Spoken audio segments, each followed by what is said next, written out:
દર્શક મિત્રો, નવજીવન ન્યૂઝમાં આપનું સ્વાગત છે।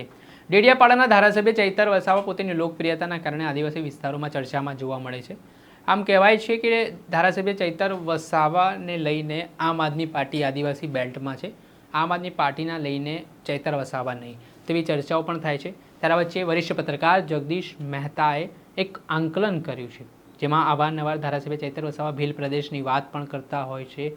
તેને લઈને તેઓ જ્યારે સભાઓમાં જાય છે, ભાષણો કરે છે, તે દરમિયાન જાહેર મંચ પરથી ખુલીને એ મુદ્દો ઉઠાવતા હોય છે। ત્યારે આ મામલે વરિષ્ઠ પત્રકાર જગદીશ મહેતાએ શું કહ્યું, ધારાસભ્ય ચૈતર વસાવાની જે રાજનીતિ ચાલી રહી છે એ કઈ રીતની ચાલી રહી છે અને આગામી સમયમાં આ રાજનીતિ જે થઈ રહી છે તેમાં શું નવા જૂની થવાની છે તેના વિશે તેમણે એનાલિસિસ કરતાં શું વાત જણાવી છે કે જે આપણે પણ નથી જાણી રહ્યા, પરંતુ જે આદિવાસી બેલ્ટમાં ધારાસભ્યની આજે રાજનીતિ ચાલી રહી છે તેને લઈને શું કહી રહ્યા છે જગદીશ મહેતા, તેમને સાંભળો। ડેડિયાપાડામાં ચૈતર વસાવાના દેખાવની જો વાત કરીએ તો નોંધનીય છે। આ વખતે નર્મદા જિલ્લા પંચાયત આમ આદમી પાર્ટી બનાય તો નવાય નહીં। આ પ્રદર્શનને કઈ રીતે જુઓ છો આપ? ચૈતરભાઈ આદિવાસી વિસ્તારના એમાં ઈ પોતે હીરો છે, આપણે જાણીએ છીએ।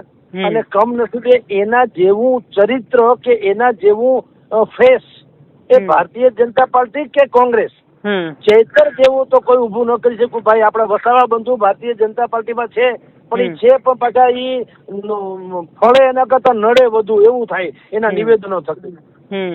તો ભારતીય જનતા પાર્ટીએ ચૈતર વસાવાનો વિકલ્પ શોધવો પડશે 2017 પહેલા, 2027 પહેલા।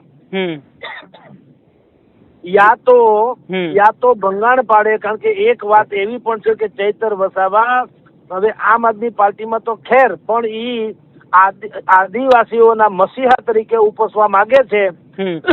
અને લોકસભા આવે ત્યાં સુધીમાં અલગ ભિલિસ્તાન એટલે રાજસ્થાન, મહારાષ્ટ્ર અને ગુજરાત ત્રણેયની બોર્ડરના જે ગામો છે જેમાં આદિવાસીઓની વસાહત વધુ છે એના મસીહા બનવાની કોશિશ કરે અને એમાંથી આમ એનો રસ થોડોક ઉડી જાય એવી એક વાત છે।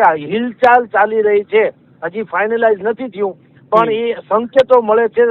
સાગર રબારીની જેમ અત્યારે ચૂંટણી હતી, સ્થાનિક સ્વરાજ્યની ચૂંટણી, સાગર રબારીનું નિષ્ક્રિયતા જે હતી, મેં તમારા સહિતની ચેનલોમાં કીધું હતું, આવો પ્રશ્ન પૂછ્યો હતો કે વેર ઇઝ ધ સાગર રબારી? કારણ કે જો રાજુ કરપડા જેવા કિસાન નેતા હટી ગયા હોય તો માલધારી અને કિસાનનો એકમાત્ર સક્ષમ નેતા છે એનું નામ છે સાગર રબારી, એ કેમ દેખાતા નથી પ્રચારમાં? એ પ્રશ્ન મેં પૂછ્યો તો।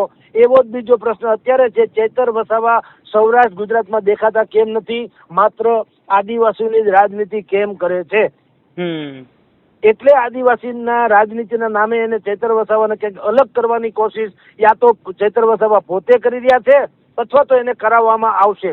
આ બે પદ્ધતિ એનો તોડ, કારણ કે ચૈતર વસાવા જેવો ચહેરો ગોતવો રાતોરાત અઘરો છે, એટલે એનો આવો તોડ કાઢશે કે એ પોતે અલગ ચોકો રચે તો ભારતીય જનતા પાર્ટીને સીધું થાય। ટૂંકમાં ફરીથી તમને કહું ફૈઝલભાઈ કે આ જીત અને હાર એ પોસ્ટમોર્ટમ ને લાયક છે તો જ ફાઇનલ મેચ જીતશે। જે પક્ષ ગંભીરતાથી આ હાર જીતના પરિણામોનું વિશ્લેષણ કરી અને જે પોતપોતાની ક્ષતિ નહીં સુધારે એને 2017માં આનાથી વધુ પછડાટ ખમી પડશે। ચોક્કસથી સર, ખૂબ ખૂબ આભાર, તમારો મહત્વપૂર્ણ સમય આપ્યો અને અમને તમે આ સમગ્ર બાબતે એનાલિસિસ કરીને જણાવ્યું।